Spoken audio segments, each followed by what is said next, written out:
truth.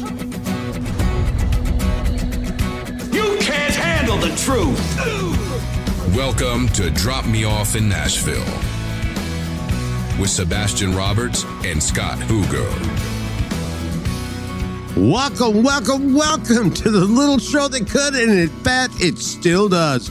I'm Sabastian Roberts. I'm here with my dear friend, Scotty Hooger. What's going on, brother? How's your leg? It's just about completely healed. I'm on my last physical therapy. Hats off to the hospital that's been taking care of me, and things are going better. Thanks for asking. Man, that's just so awesome. It's so good to see you walking without crutches, you know what I mean? Because that was a real pain in the ass, you wasn't it? You don't even know, man. Walking up and down the stairs, just the basic things in life. Remember when you had your arm almost ripped off and you don't realize you're hurt until you can't use it. How much you need it. You need it. I mean, really? Yeah. Oh, yeah. Yeah. I mean, thank God I was right-handed, because when I lost my left arm, I was like, well, at least I can hold the. I can still hold the press. That. Yeah. Well, okay. So I wasn't going to go there, but yes, so you really realize what you lost when you don't have it. Right. Walking, holy crap, man. Thank God you have an elevator in your home. Well, that's kind of the cool part. But hey, you know what I heard? I heard that you are bringing somebody in today. Is that true? It is. As a matter of fact, why do you do this to me? Because I do it to you, so you got to do it back to me. Is that the whole thing? Well, we've been doing that, What's the song that is our theme song, Scott? There's too many. The Old Red Bike. Yeah. Oh.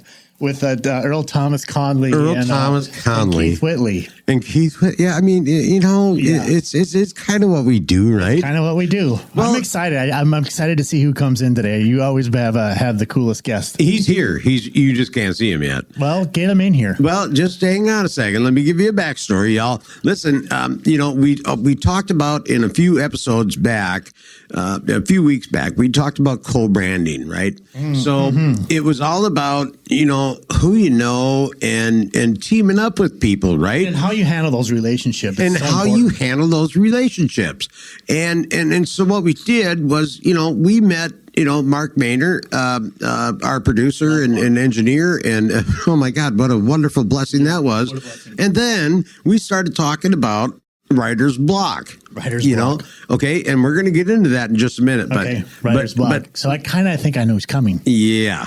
Right? That famous pilot guy? Well, here's something I didn't know. Yeah, I did not know he was a pilot. And a writer. And a writer. And a damn good writer. And a damn good writer. Singer, songwriter. Oh, my God. Yeah, he's got his own sound, dedefinitely. Guys, this is going to be a treat. Wow, Bash, good lineup. Thank you for bringing this guy in. It's so fun. Let's do the introduction. And so when we started talking, I started talking with Mark George, and he's like, oh, what do you like to do in your pastime? I said, well, I used to be a pilot. I flew a little bit with a R-44. I remember when you put that helicopter over your dad's pond in the backyard in East Bethel. That was the coolest thing I think I ever saw. Yeah. Yeah, I did. I that was my hovering practice, I guess. And that's when you were in training. Yeah, I was training, yeah. Yeah, that was cool. Yeah. So what going up with, let's get Mark in here, can we? Hang on. Let me give you the background. I'm too excited. Let me give you the background on this now. So Mark and I start talking, Mark George and I, and, he's the one that's putting this, the Writer's Block Cafe in, which is a songwriter's thing. About this thing. We're going to talk about this in just a minute. I mean, what a stamp in Florida from Nashville. What an honor. Right. It's huge. And he's a big fan of Nashville. He's been there a bunch of times. And anyway, we started talking, and I talked about the R-44, and he's like, well, I have, like 10,000 hours in a Bell 407. I'm like, what the hell? 10,000? What the Jesus? And he's like, yeah, well, if you want to go flying one day, and I went, this guy's full of shit. Yeah. No, really. Well, sure. That's what I was thinking then. I thought, no, this is all nonsense. And, anyway, he called me up last week and he said, hey, what are you doing on Friday? I said, well, it doesn't look like I'm doing anything. He goes, you want to go flying? I said, excuse me? Yeah. And sure enough, Mark, that doesn't surprise me about meeting Mark. That's the kind of person that he seems like he is just so giving in general. I mean, that invitation does not surprise me at all. That's no, cool. and Mark grabbed me and we went driving down to St. Pete and jumped in a turbine. For all y'all that don't What's know, a turbine? Well, okay, so there's jet fuel, and then there's just gasoline, right? Gotcha. So a jet burns at about 5,000 degrees, whereas a turbine or as a cylinder, you're basically flying a lawnmower, okay? With the I'm so confused. with the blade on top. Gotcha. That's the best way I could describe it. Anyway, so we go flying in a Bell 407, and oh my God, man, we flew over our house. We flew over the studio. We flew over. Oh God, we went up down the coast, man. Freaking. We'll put those pictures on our .com page. That'd be cool. Yeah, and so Mark was not full of shit. He not only that, but everywhere we went, both airports we went to, everybody's like, "Hey, Mark, where you been? What's going on?" I'm like, "Oh God, okay, I'm safe. I'm good." No surprise there. I'm okay. Yeah, I'm safe now. You can just tell he's an upstanding citizen and a cool human being. Can we get him in here? I want to see him. I'm calling him in right now. Get ready. Get ready. Get ready. Let's do this. It's showtime. Please pay attention. Stop what you're doing and welcome our guest. Now, Mark, hey man, what's going on? Hey guys, thanks a lot for the invite. I love it. Oh God, it's great to have you in, and we're going to talk about Mark. a bunch of stuff. Let's start with avionics. You've been flying a long time. Yes, about 40 some years, 43 years, 44 years. And you've flown a lot of people. Wow. Yes, I've flown a lot of people. I mean, like Garth and Trump and. Well, I've flown quite a bit of people throughout my career, and there's some I can remember, some I can't. Right. Some I choose not to remember. Wow. So with that said, most people, when they're with major stars or celebrities or let's just say government, I don't know if you were or you weren't, it doesn't matter. You have to sign probably an NDA, right? Yes. Yeah. So we'll be very careful on what we ask you. And if we do ask you something crazy, we'll understand why you can't answer us. And we completely respect that. Great. So, okay. So just can we say the biggest star that you've flown? Can you say that? Well, I don't like to name names because it's unprofessional in my profession. Sure. But if you can think of the biggest star, I've probably flown somebody equivalent or multiple people in that equivalent nature. Wow. Yeah. So do you handle your flights different? Do you handle your crew different? Do you bring on do you bring on the best people that you know can take care of them, or are these people already handpicked? Well, it depends on who you're flying for. There are different types of flying. There's corporate flying, which is under Part 91, and then there's charter flying, which is under Part 135. Now, that doesn't make a lot of sense to anyone, but that makes a big difference to pilots. And when you charter an operation, it's under Part 135 generally, and the crews may change. So you don't really pick your crew, but the professionalism and the basics dictated by the company don't change. And one of them is no fraternization. Similar, you wouldn't ask for an autograph. If you're offered one or a photo, you take it. But if you're not, you just don't ask for it. Makes sense. And I think that's just complete professionalism at the same time. But I would imagine most of them slap you on the back and say, thanks for getting me here safe. Most of them, yeah. And most of them are really just ordinary people that want to have a good trip and a safe trip. And they're very thankful when they get off and on. So I'm talking out of my hind end, you guys. You guys are both pilots. But like if there's going to be turbulence and on a commercial jet, sometimes they go through it, sometimes they can go around it. And again, I don't know what I'm talking about. But if you have a celebrity on, is there almost, because you want to continue to work for that person, or maybe that's not even something that's new or different or can do you go, okay, there's going to be turbulence coming here. I don't want, let's just say, Scott in the back to get upset with the turbulence. Can you fly around it, or is there flight plans? Or? Most pilots, whether you're flying a celebrity or someone in the back of the air, they'll get around weather. ATC will help you. Most airplanes get over weather unless it's really bad. And ATC is air traffic control. Yeah. Gotcha. Yeah, ATC is air traffic control. I'm sorry about that.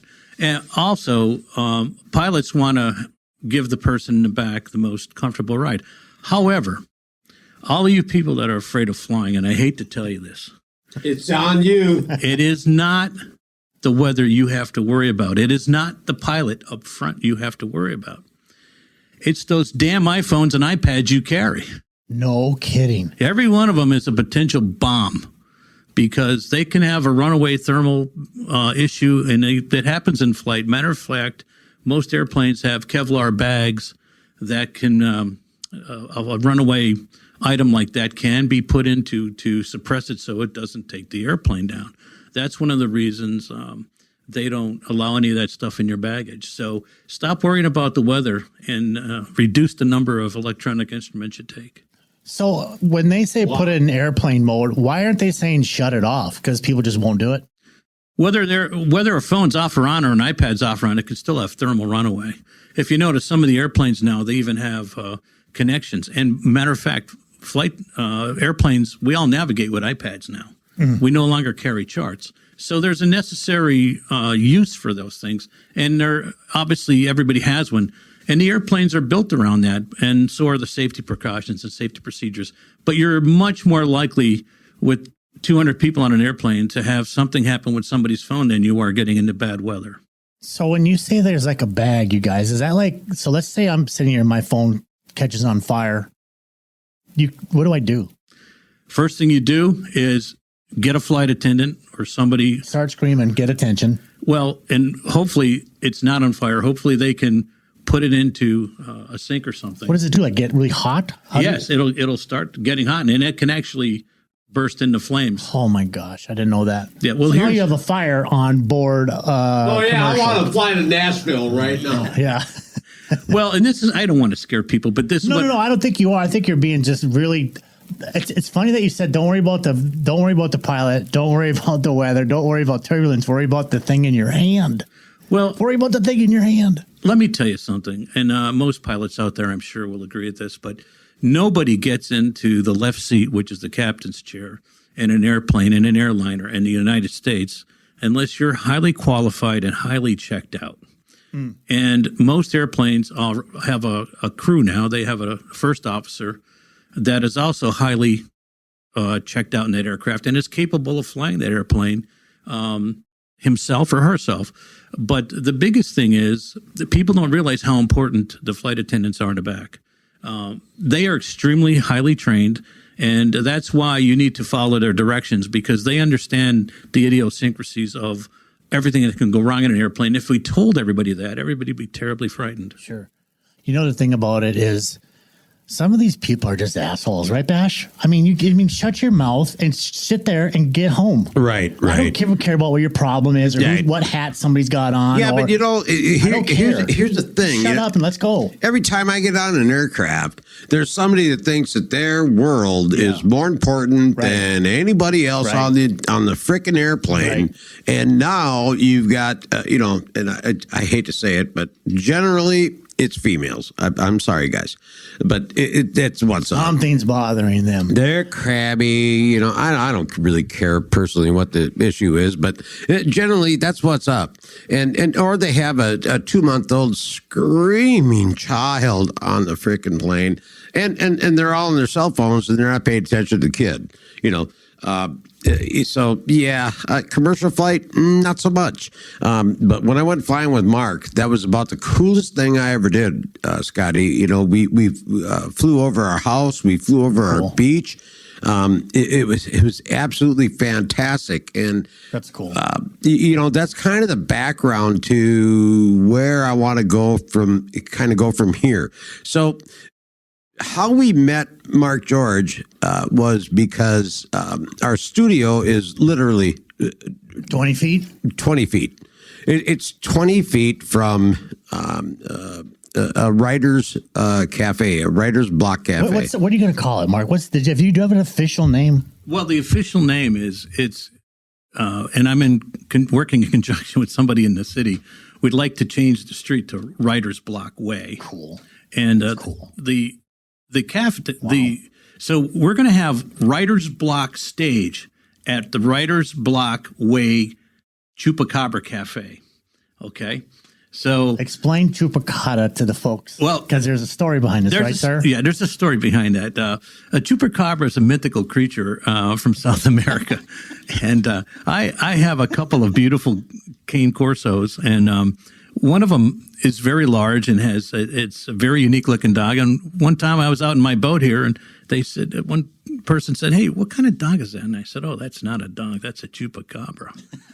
So, Of course you did. yeah, and of course they were dumbfounded. So I named my boat Chupacabra, and it's going to really be called the Chupacabra Cafe, but it's Writer's Block Way at Chupacabra Cafe. So the theme of this place, because when we pulled in today, Bash, you saw the people working over there, and the first thing you said was like, "Well, what's going on over there?" I'm like, "I don't know. Who knows what's going on with Mark at this point?" But what are they doing today?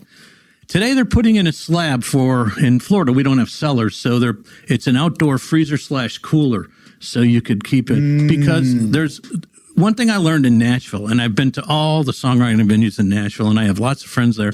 But I will tell you, what they generally don't have is good food. So no, you're right. I figured if I'm going to do this, songwriters are songwriters, and they're going to bring their own flavor. Mm-hmm. However, I'm going to be the only place in Newport Richey, Florida, that I know that's going to have a real chef. Oh, so we're going to have. So if it's a hot dog, it's really going to be a hot dog. Oh, it's gourmet pizzas. It's Texas wieners, and I've got a real culinary graduate from the Culinary Institute of America. No, where's Maynard? Maynard, are you around? What is a Texas wiener, man? Seriously. Maynard, tell us what a Texas wiener is, please. I have no idea what a Texas wiener is. I've never heard of a Texas wiener. Yeah, you got to be careful with that one. I've been to Texas, but I don't think I've ever had a Texas wiener. I never heard of that before. So are they larger or what? I mean, what? Tell me. Well, it's unique because Texas wieners really were developed in Altoona, Pennsylvania. Okay. And they're called Texas wieners because there's a sauce on them that's hot and it's tangy. Oh. So it's and the hot dogs are generally very small. So I'm from Texas. Yes. So, but ironically, they're huge in the Northeast, but they're really not huge down here, except to the people that come from the Northeast. But we're going to introduce all you folks from Minnesota to Texas wieners. Oh, here we go. Love it. And then you're going to have gourmet pizzas. Are you going to serve any kind of?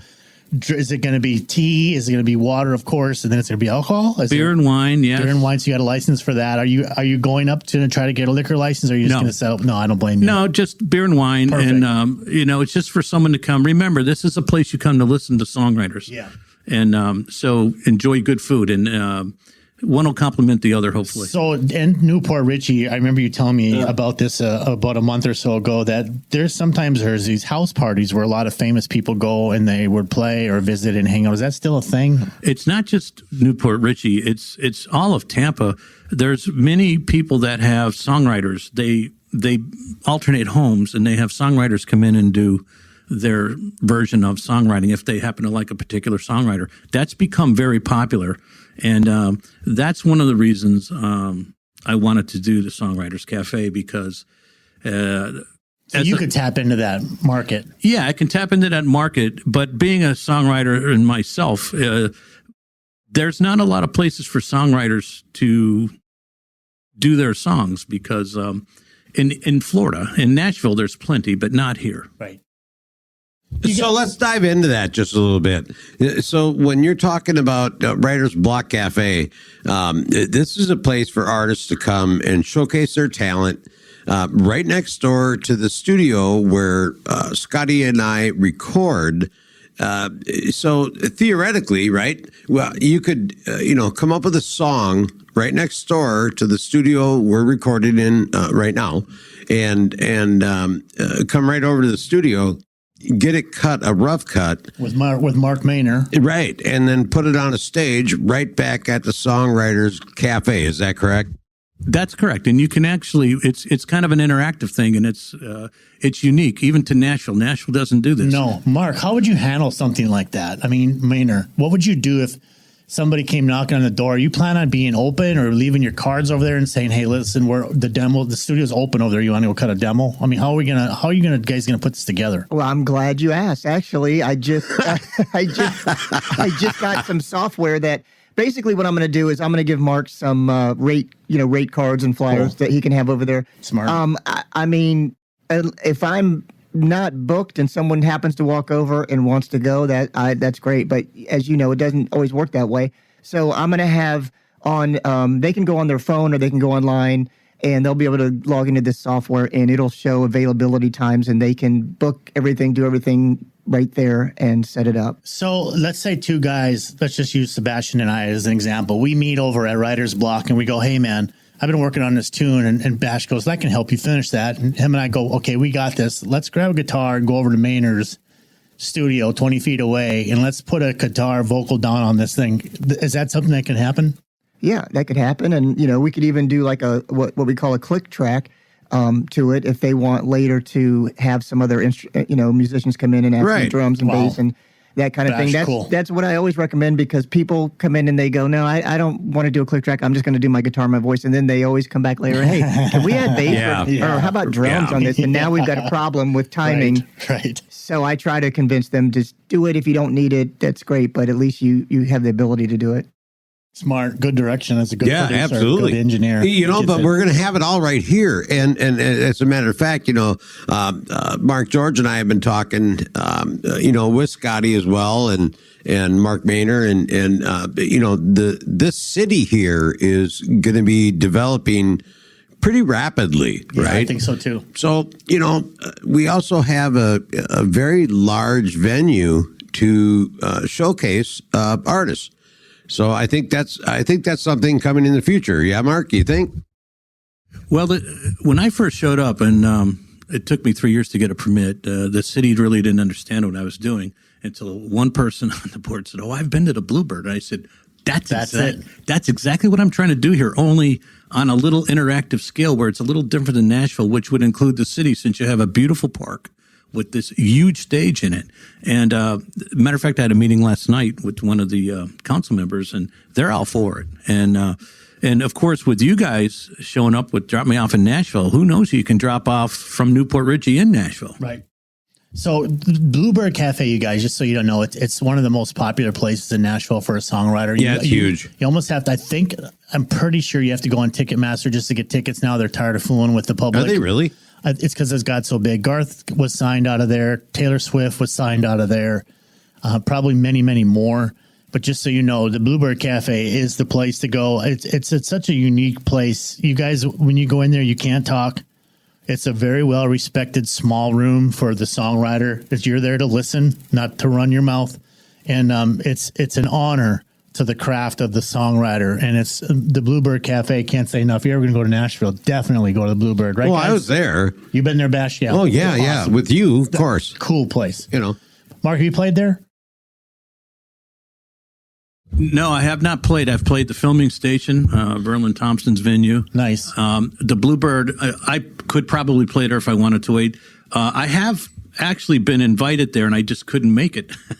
And the other thing we want to talk about here in Florida is not just the beautiful cities in Florida, but Newport Richie's along the river. They've really developed it into a music-friendly city. Beautiful from the air. And we have the Chasco Festival, which is really a music festival. And the largest songwriting event, I believe, in the world is from May 1st to 5th in Key West. It is. A lot of my friends go down there. Yeah, a lot of folks from Nashville are there. Mm-hmm. But this is why, you guys mentioned almost every place in Nashville except one. Go ahead. And I consider this the best one for me. Yes, sir.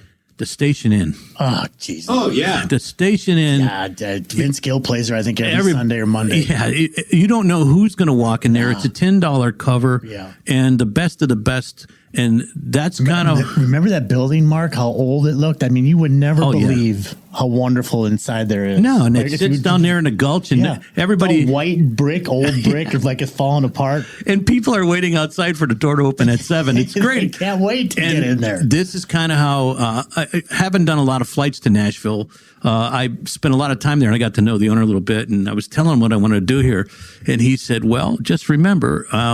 when people get a little loud, you just go over and gently say, you can take that conversation outside. So it's a listening spot. And that's what we're going to have here in Florida. And awesome. It's going to be unique because I don't know of any other place where you can do that here. I don't either. I mean, I've been to a few bars here, Bash and I. We went out a few times, and it seems like every time we walk in, somebody's on a damn break. And you know something? I'm going to tell you something about Writer's Block. It's very, very cozy and home feeling. Well said. I think it's very warm and inviting. I believe the atmosphere is going to be fantastic. Not intimidating. No, not at all. No. These are songwriters. These are entertainers. Right. We're drawing in the entertainers and the songwriters and the artists of all, poetry and artists. Plain old art. Nothing better. Yeah, if you have originality, this is where you belong. Absolutely. And I think that's what Mark George is trying to do here is invite the art of the artist into this place that is so warm and welcoming that, when you have an idea, just like we talked about, and Scott and you and I have come up with songs before, and all of a sudden we're like, oh my God, we got to get in the studio freaking now. We're cutting in Nashville. We got to go right now. Yeah, just like that. We have 4 songs we're putting in. Now we're going to fly 2,000 miles, go record a song. I'm like, dear God, man. So I think this is going to be a really big development in songwriters' history. Yeah, in the wheelhouse. Yeah, absolutely. It's a place where you can go meet other songwriters and co-brand and do all the things that Scott and I have been talking about for 14 weeks now. Yeah. I'll tell you this. Before I met Mark and Mark, it's Mark George and Mark Maynard. The day before, and I'm probably saying this 100% right, it was the day before, I told my wife, I'm ready to sell and I'm ready to move back to Nashville. Even though I go to Nashville probably once a month, sometimes twice a month, and take care of business there, I literally miss Nashville a lot.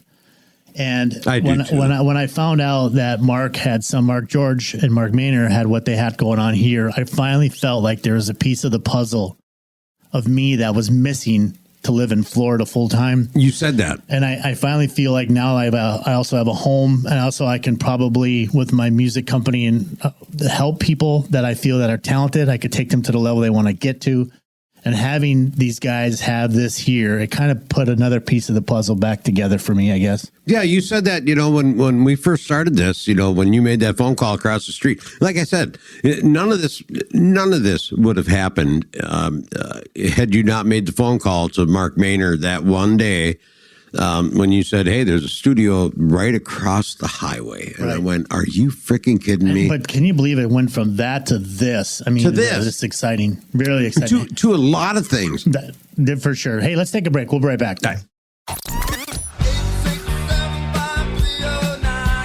Hey, this is Tommy Two-Tone, and you're listening to Drop Me Off in Nashville.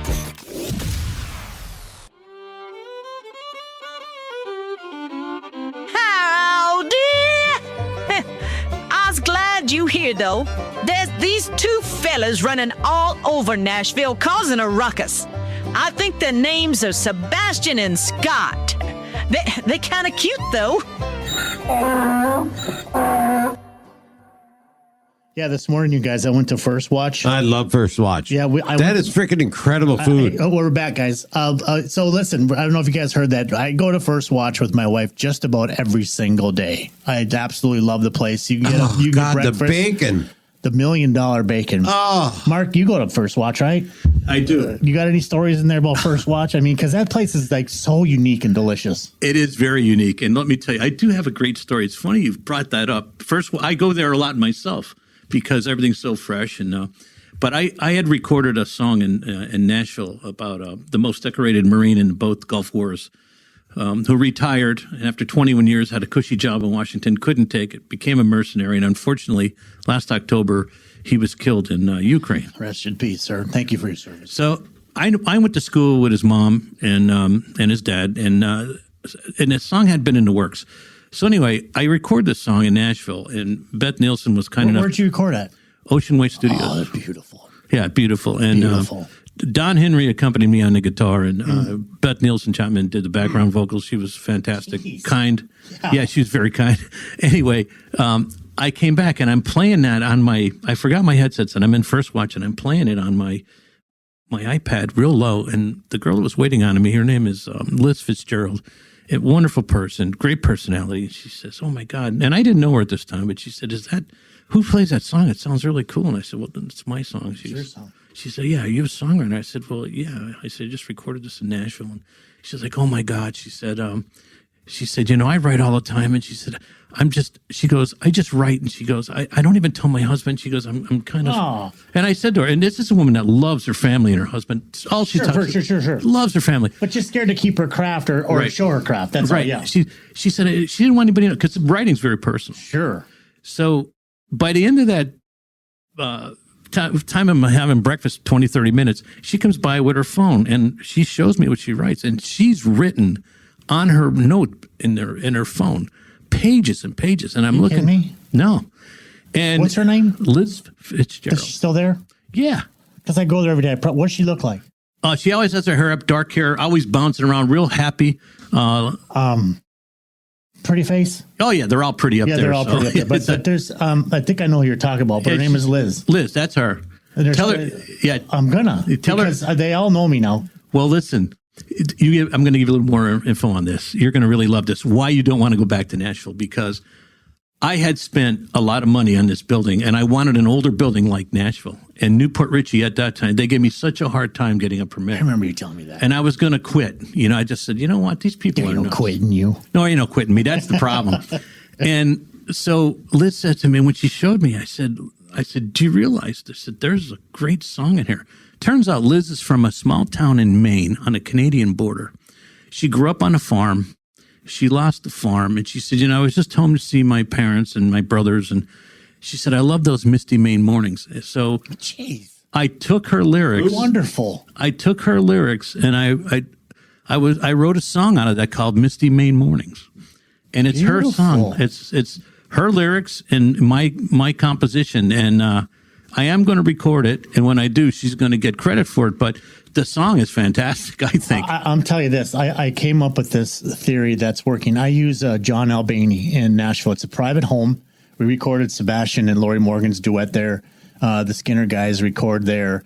38 has recorded there. Anyway, long list of people. It's a private home. And the guy his name is John Albany, a wonderful human being. So what I'm going to do something weird. This is what I'm telling you. This is important. I'm going to go up there and use the studio musicians because we know they're good. Sure. But then I'm going to have the vocals done here with Mark. I want Maynor, this studio, to put the vocals on my demos, and I'll get the singers here, or we'll use his wife or whoever we feel is fit. And then John's going to cut one of his songs that we co-wrote. Right. I'm doing this something, and I got this package from Mark for under $2,000 for 4 songs. Perfect. With the best musicians in Nashville you could ask for. I mean, you can't beat that. You can't beat Nashville musicians. You can't. And so when John and I wrote this thing, I sent it to Mark and I said, what do you think of this thing? And he said, it's great. And I said, well, just wait till Bash gets in the studio and gets these musicians to do what they're supposed to do. We're going to take it to another level, but I want to do all the vocals here. I'm going to let you know how that turns out. Because if it does, maybe this is an avenue for you as well. I don't know. Absolutely. Maybe you use people down here already. I don't know. Well, I have access to quite a bit of good musicians, but when I record, I generally go to Nashville because of the session musicians. Yeah, you're right. The union players. Yeah, and my music is what you would consider. I'm my own. I believe in owning my own songs. Me too. And so I write mostly because I'm on the road in a hotel. I take a little small guitar with me, and I sit and I write songs. And a lot of times songs come to me. I don't ever target write. Right. And I do a lot of what they call time jump. The one song that is real popular with my peers in the songwriting is one song I wrote. It really started in 1980 and I finished it in 2024. Isn't that reason? It's crazy like that. But you know that it had to be finished. It had to be finished. You can't force a song. No. You have to let it come to you. It has to come. Some come quick, some come over years. Right. The one about the Marine that I recorded in Nashville, I started that in 2012. Wow. 2012. Yeah. And so here we are, 2025. Yeah. Bash, remember when you were going through all your songs? Would you had 2,500 songs when you first started? There was, we had like 2,300 and something, And then after all of that, did you find that at the end of the day, you still put one of your songs on the damn record? Well, remember, I told you, I said, yeah. I can't pull this off, man. We're talking about 3,000 freaking songs, man. But your song made that album because it was supposed to. That is all you. But that song, He Lied About Your Daddy. Yeah, that's all you. The picture that you painted with your words was phenomenal. But that was all you. But you think about it, you have 2,300 songs sent to you from all these different songwriters at all different levels in Nashville, but your song made it. They were all very top notch. That's we're what I'm talking saying. Jeffrey Steele, Tommy Barnes, The frickin' best of the best. Ross and Nicholson. I Give me mean, a we break. had the best in the world, Right. man. But your song belonged on there. And I think that's exactly what Mark is saying with his craft. He knows where it has to go and what needs to be done with it. And I'm so excited to share these experiences with you guys. I think when you go to Nashville and you have, my personal belief is that when you're going to cut in Nashville and you want the cream of the crop pickers, right? Yeah, the cream. I think you want to do it in November. They're there. Yeah, because everybody's on tour in the summer, and that's how we ended up with oh God, Scotty, help me. All the people you had on yours. No, the background backup singer. Oh, Tom Flora. Tom Flora. Yeah, from Jesus. George Strait. Oh my God. Yeah, he goes on tour with George. Oh my God, he goes on tour with George He's Strait. such a good singer. Guy walked in the studio and I went, well, who the hell? What? But this guy, what a beautiful, Amazing, beautiful singer. Amazing Yeah, voice. It's these people there. They Mike Durham. Mike Durham. Yeah, another one. Wes Little. Just unbelievable talent. David Hood. They're all just great. Great. We'll be right back. They were legends, icons, voices that shaped the soul of country music. Johnny Cash. Hello, I'm Johnny Cash. Loretta Lynn. Well, I was born a coal miner's daughter. Now you can walk through the places they called home all in one day. Just outside of Nashville, explore Hideaway Farm, the private cabin retreat where Johnny Cash found peace, prayed, and played for friends. See his personal cars, memorabilia, and the home that held his heart. Then, just a scenic drive away, step into the story of Loretta Lynn at her historic ranch in Hurricane Mills. Tour her beautiful home, visit her museum, and stand in the footsteps of country royalty. Two American legends, two unforgettable homes, one epic day trip just outside of Nashville. Book your tours now and experience country music history up close and personal. This is more than sightseeing, it's stepping into the soul of Nashville. So Tommy, what was that guy's name you were just saying? Verlin Thompson. Verlin Thompson. Yeah, Bash, it was just like you were saying with Two Tone. Two Tone kind of said the same thing what Mark is saying. Verlin Thompson taught him this stuff about music that he graduated to and adapted, and you had that with Two Tone as well. I did. Yeah. Tommy taught me how to put the sexy in music. That's so cool. It taught me, he said, listen, if you can make love to it, fight and dance to it, cool. Now you have the sexy in it. And Tommy Two Tone taught me that. That's a good analogy. That's not exactly how he said it, but sure. But right. Yes, it was absolutely perfect because that's what I monikered everything after that. Every song I ever wrote, I did with that in mind. Well, and so Mark, you had the same theory with Verlin, then, right? I mean, he championed you. Well, yeah, I happen to be able to play this song in front of him, and he said, dude, he goes, you may want to try doing it this way. How do they hear that? How does a musician, John, that's like you hear things. Well, I'm like, where do you hear this from? Well, Verlin Thompson, he's Guy Clark's, he's a really damn good session player and a songwriter. They wrote Boats to Build for that Jimmy Buffett sold 2 million copies of. So Verlin said to me, he said, you may want to try speaking this and then singing this because it's such a powerful song. Wow. And I will tell you, I had never tried to talk and play a guitar. It's very difficult. Well, you Bash, is that if he's, now that he says that out loud, that's a different, because you're holding a guitar, right? And now you have to speak it. Yeah. And it really came out good, but I'll tell you, it took me a long time to perfect it. Although I did record it with Mark here recently, and it's probably the best recording because I had practiced how to deliver that over a period of 4 or 5 months before I was happy with it. And I wanted to cut it here so Mark he'll tell me the truth. If it sucks, he'll say it sucks, That's what you have good friends. Like everything that I do, I right away go to Bash. okay, you're not gonna lie to me. So Bash, is this suck or is this good? And he'll be like, well, I'm not really sure. And he'll be like, no, that's fantastic. Bash, you're like, you have this ear. That's incredible. Well, but you know, when you talk about telling a story, right? And that's what we're doing with music. You know, long and short of it, we're telling stories. You know, we're living dreams. We're in fantasy land. It's just what we are. We're dreamers. We're artists. It's what we're creators. It's what we do.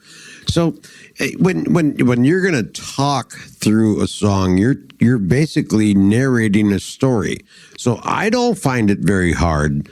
But you're seasoned. You're a professional. You've done this your whole life. But to a guy like probably me, who's, you know, he's a decent songwriter, not a good songwriter, but I could probably hold my own. It would be hard for me to go like what George Jones pulled off with. Right. He could talk it and it was like beautiful, but you can do that. If you're going to listen to like a Johnny Paycheck, right? Yeah. Like Old Violin and you know, Outlaw's Prayer. Yeah. When you hear a guy like that talk you through a story. Yeah. If it doesn't make you cry, you don't have a soul. You don't have a soul. You just don't even have a. You don't have a heartbeat. Yeah. I mean, I just don't understand, you know? Right. And Jamie Johnson, same thing. You know, and by the way, Jamie Johnson is a pilot, Scott. Have you flown with him, Mark? No, he didn't. Are you being honest? He didn't fly with him. But you know, Jamie got his pilot's license because he had a girlfriend down there in Arkansas, and he couldn't get there all the time, so he got a pilot's license to go fly and see her. Jamie Johnson, if you ever hear this, man, you're a genius. I just love him. Everything you do, you tell labels to go F themselves. You're just, when you did that Alabama thing on CMT and to honor the guys, I sat there on my couch and cried listening to you play that guitar. You didn't need nothing behind you, just you and your voice and that guitar. Jamie Johnson, I can't say enough about you, and you probably heard it 1,000 times over, but man, I think we really, really fact. mean it. That's an absolute fact. The guy is a crazy, talented human being. And we're not saying that because we saw him on a video or watched a documentary. I like it that he holds his head up high and his middle finger higher. You know, exactly right. I'm doing it my way. It's absolutely right. Genius. Because it's not something I read in a paper or saw on YouTube. This is a guy that I met and know. You did. And you hung out with him. That's right. Yeah. You spoke highly. I remember those meetings, and you were be like, this guy is something else. This is a guy that's absolutely what you see is I'm telling you, it's what you get. That's so cool. Yeah. Hey, we'll be right back, you guys. Hey, Siri. Bring me a sandwich. I can't.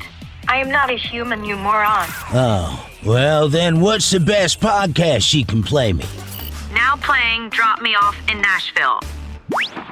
Ah, thanks, Siri. Give me a hug. You are an idiot. Looking for your all-access pass to the heart of Music City?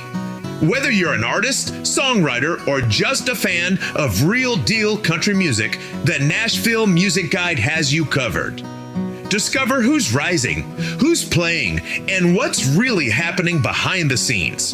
From Broadway to the back roads, it's your go-to guide for the music that moves Nashville.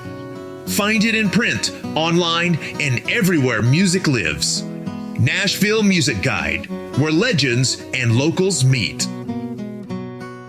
You know, hey, Mark Maynard, let's ask Mark Maynard something. You guys, I want to switch gears a little bit. Let's just go back to Nashville because let's face it, this show is really called Drop Me Off in Nashville. Mark, have you ever been to Nashville? I was in last Nashville. I mean, I'd say 30 years ago. Oh my gosh, so it's different. That's when it was fun. Yeah, it was very different. And so I had a little taste of Nashville, but that's pretty much it. One day I'm going to pay for you and you're going to come with us.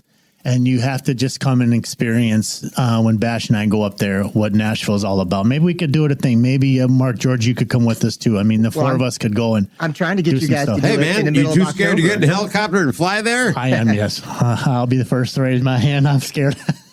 No disrespect. We can Mr. just George. fly there, man. No disrespect, Mr. George. I'm frightened. You're in a room with pilots, man. We can do this. Watch this. Here. Hold my beer. Hang on to something. Hey, Maynard, you want to go hop into a plane with these two?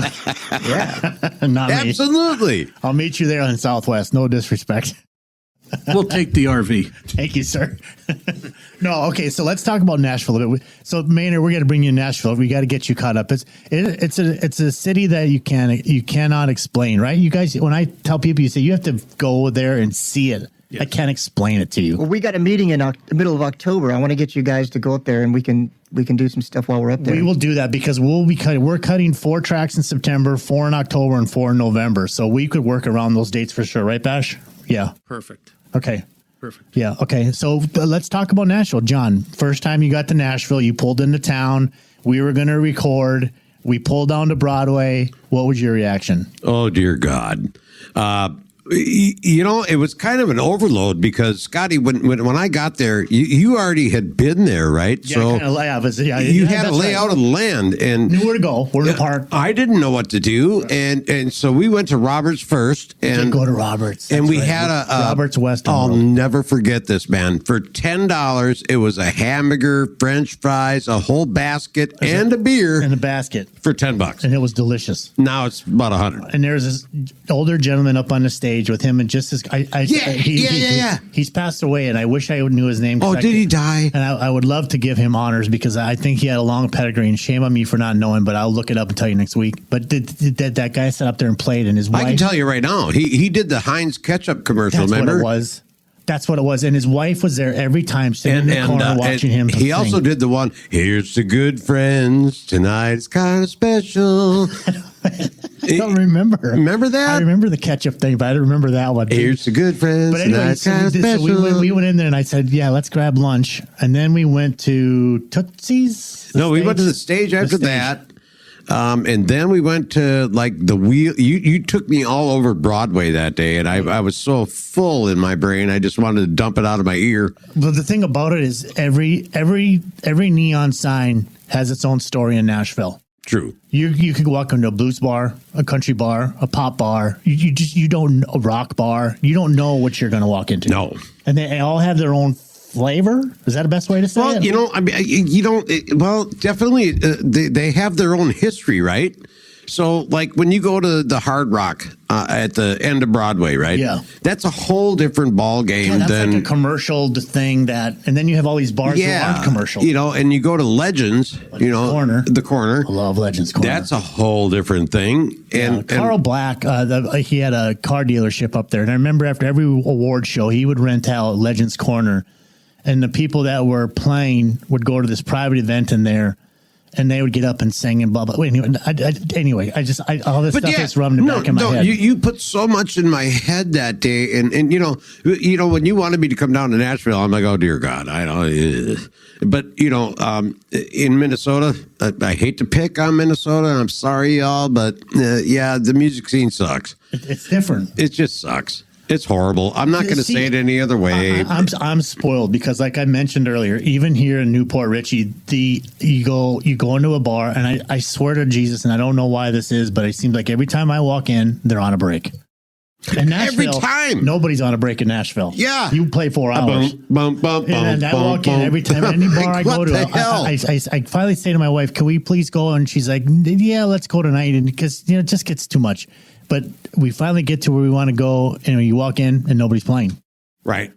I don't know if it's my bad luck or what it is, but maybe I'm just spoiled from. No, they're smoking a blunt in the parking lot. God, I hope not. Mark, how did you ever make it to Nashville? Did you move there? Did you live there? No, of course, I'm a pilot, so one of the guys I fly for, he actually owned part of a hotel there, so I was there quite often, and I would fly between Florida, Georgia, and Nashville. And we'd stay in Nashville for 4 or 5 days, which I loved. And that's how I became so acquainted with the Station Inn and Commodore Inn and all the other. So when you were off the plane, you were able to take your time and go explore. Did you ever live there? No, never lived there. I'd love to live there, but unfortunately my life has taken me everywhere else but there. Yeah. But that's one of the reasons I've created what I've created next door, because I want to bring that here.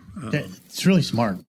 Yeah, and it's a gift to Newport Richie. Well, you guys are a gift because you're bringing, this whole drop me off in Nashville. The problem here is there's a lot of great musicians here, but they're all retired. Sure.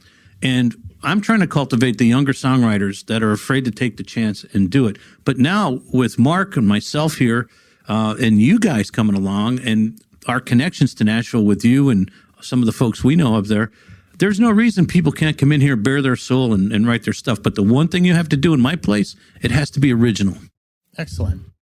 If somebody does a cover that is their original, have you ever heard Loretta Lynn's daughter, Emmy, did a rendition of A Coal Miner's Daughter, and I've never heard something so beautiful in my life. She was on American Idol. I'm not sure why she went on there, but I'm glad she did, because some people can take a song that is extremely famous and then make it their own. John's very good at that. Sabastian he has 2 songs on his record that actually he pulled that out brilliantly. Is that allowed? Yes, and I'll tell you why. Nashville taught me that, and I'll tell you why. There was a beautiful singer up there by the name of Amy Higgins. Mm-hmm. Amy Higgins, if you close your eyes, she did 2 songs. One was Patsy Cline's, and you would have thought it was Patsy Cline singing. But then, just when I thought, okay, she did Patsy Cline, it was really good, she turned around and blew me away with a song Hank Williams did in 1936, and she did it in a jazz format, and I will tell you what, I'll have her any day of the week here. That's the whole thing about it. Speaking of Patsy Cline, up by Loretta Lynn's, Patsy Cline and Loretta Lynn were the bestest friends when Patsy passed away. And literally about 30 miles from Loretta Lynn's farm in Hurricane Mills is where Patsy's plane went down. But we brought you up there, Bash? Yep, we were there, yeah. We walked down that hill. They had that big rock down there, and there's a pathway that literally honored Patsy and all the people that were on that plane. It's really eerie, eerie, but beautiful thing for them to do. I mean, you think about it, Patsy Cline. Patsy Cline. Oh my God. Her house is not too far from Randy Rich, our music investor that was in here. Oh, is that right? It's right down the road from his place. It's I think now it's a historical building and nobody's living in it anymore. Don't quote me, but I'm pretty sure that they shut it down. And now it's going to be for fans to enjoy, which is Patsy Cline. My God, my dad, when he died in 2007, he loved Patsy Cline. And when we cremated him, there's this top that opened, and in the top I put a Patsy Cline Live at the Grand Ole Opry and when I buried him, because he loved her. He loved Patsy Cline so much. And I didn't realize or respected her craft as much as, because I was a young idiot back then. But now being in Nashville and realizing that the artists today can cut a song 45,000 times and they'll splice it together, and that's what you get. Patsy Cline sang it live right through, all the way through. There was no pasting. There was no cutting. That was their voice. I'm telling you, man, when I heard Crazy for the first time. Come on. Jeez. I'm telling you, man, there was an old lady up in East Bethel over there at, it was called Stan's Hammer Grave back then, right? Just south of Max. Okay. Right? And now it's the VFW, or it was. Oh, I know what that is. Okay. Right on Crosstown. Yep. Crosstown and Highway 65. You know that Holiday Inn right in front of there? That guy won like $345 million out of that. Oh, really? Holiday right there. Well, I guess I was at the wrong place. You were at the wrong place that day. But this little old lady, she had to be 80 years old when I met her, and I loved her. I called her Ma, and when I'd walk into the bar, this is back when I was drinking, right? And she'd go, "Give them to me," and I'm like, "What are you talking about? Give me the keys." So she took my keys every time I came in there. You gotta love her. And they had karaoke every single day, and she went up there and sang Crazy, and I went, "Oh my God. This lady nailed Patsy Cline." Isn't that amazing? Oh. But you keep thinking this, though. This is what I keep thinking. Patsy sold it. Everybody else copied her. Yes. Right? Yeah. Patsy sold it. But this little old lady copied her. Holy crap. She survived Auschwitz. Yeah. She was a Jew, and she survived Auschwitz. I don't know nothing about history. Sorry, people. That's got to be really bad. That's okay. It was a concentration camp where they killed 1 million Jews. I don't want to talk about that. That's too much for me. Anyhow, she survived it, and she came back, and she was singing Patsy Cline like you read about. I was like, oh, my God, man. Yeah, that's great. I remember my first time in Nashville. I would go while I was still living in Minnesota, and I would stay at the KOA out in the valley. I would stay in this cabin about this big. How big is this room right here? 10 by 15? Actually, I think this is bigger. Probably. And it was literally a cabin. No bathroom. With a fireplace out front. You had to walk outside to go to the bathroom. Anyway, when I would go there, it was $40 a night. But I would either do that or sleep in my truck because I wanted to be around the music so much. But when I remember going to Nashville, and the very first place I went to was the Nashville Palace when it was on the corner, when Vern Gosdin was there, and I think Randy Travis was out of there. Right. And I had my friend Lane Gilliland down there, and he sat at the bar next to Vern Gosdin, and they were talking for about an hour, and Lane had no idea it was Vern Gosdin. Oh, no, that was me. That's you too, probably, but I knew, but he didn't, so I didn't even go by it because I knew I would have peed on Vern because I was such a fan.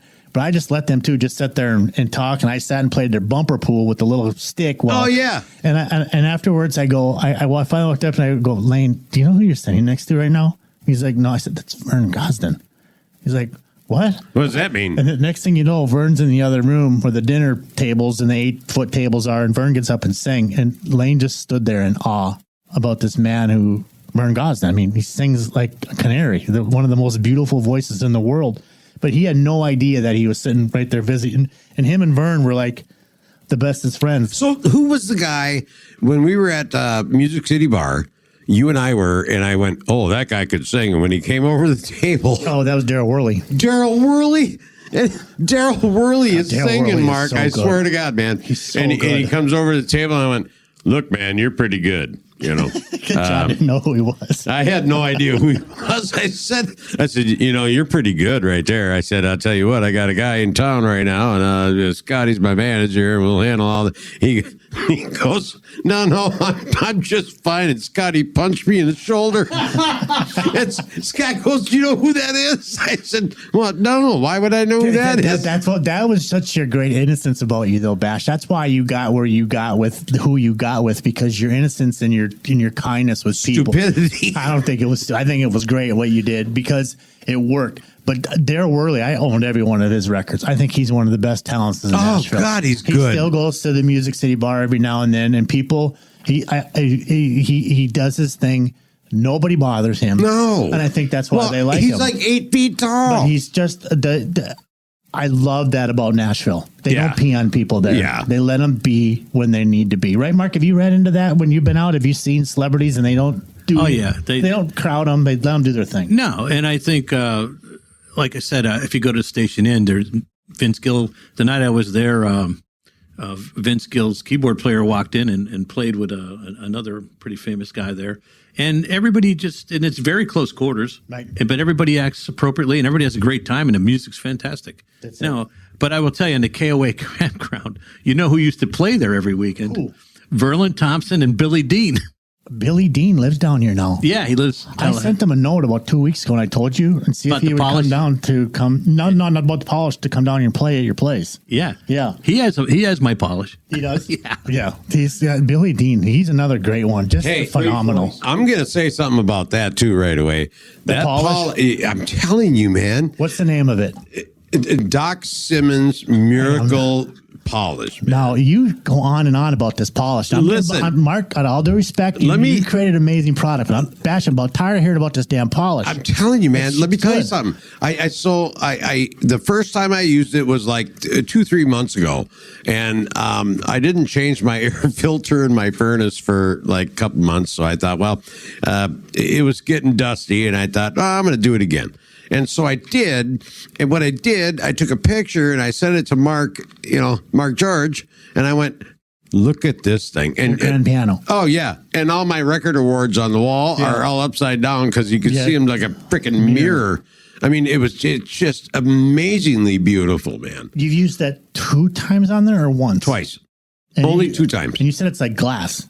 It's like glass. And I don't just use it on that. I use it on my 12-string, my Fender, Everything. Yeah, oh, yeah. And my table, my kitchen table, the one I handmade, Oh, yeah, I use it on that, too. It takes all the cap prints off. Frick, it's beautiful. Okay, Mark, how did you make this product? I mean, come on. Well, listen, this product, believe it or not, is a culmination of many, many, many good musicians in the area and our great chemist, Ron Semtak, who's mastered. When we first got it done, the smell was terrible, and so we had to work on the scent, and he did a great job. But it's and I'll finish your last episode. They keep giving me the credit, but I can't take all the credit. It was a bunch of good guys that got together because we needed a good polish. But I will tell you, you guys from Minnesota, and I forgive you, but it's not Doc Simmons, it's Doc Simons. Oh, God, sorry. Holy moly. I love it. But anyway, every time I listen to it, I get a big kick out of it. That'll never happen again. I'm so sorry. But it's great. But I will tell you this. Minnesotans for sure. That's exactly right. We took it to the next level. And that's awesome. Not only did my partner and I, Frank Solano, we own Slamo Custom Guitars. Sorry, Frank. And we patented it and trademarked it. And but it's the best polish out there. For sure. PRS, Martin Guys, Korg, they all use it. Wow, that's awesome. Very cool. Yeah, it's a cool thing. I mean, I'm John, you're a big fan. It's I'm a huge fan. I use it on my Stratocaster, my Fender, my piano, my freaking kitchen table. Yeah. Doc Siemens. Is that how you say it? What is it? Doc Simon. It's Simons. Yes, So I who apologize. do we know who's a Simon? Simon Cowell from Simon. Oh yeah, we don't talk about him. That's all I'll remember. It's Doc Right. Simon. Yep, I'll vomit every time we talk Frank about it. And Mark, I hope you apologize. I don't like Simon Cowell at all. So next week's show, Bash, I have this title. Tell me what you think. Hey, check this out. Oh, sorry. Go ahead. The title is going to be, tell me if you approve, Nashville Nights, the party, the people, the hangovers. I want to talk about who parties harder, the bridal women or the boys. Oh, geez, that's an easy one. We'll get into that. So we'll do that next week's show, next Wednesday, Nashville Nights, the party, the people, the hangover. Sound good? And listen, and remember, like us, download this thing so we might actually be able to pay a bill or two. That'd be kind of cool, But like us and share it with everybody if you care to. And God, we're happy to see you next week. Yeah. Hey, we've got to thank our guest, Mark George. Thank you for coming in, sir. My pleasure. Thanks for having us. No, it's really cool. Maynard, as always, we appreciate you. You got it, brother. We'll see y'all next week. Thanks for joining Sebastian and Scott. Don't forget to like and subscribe to join the Drop Me Off in Nashville family. Engineering and production provided by Podcast Production Music. Well, Nashville, can't thank you enough for all the time. Y'all come back now. Here?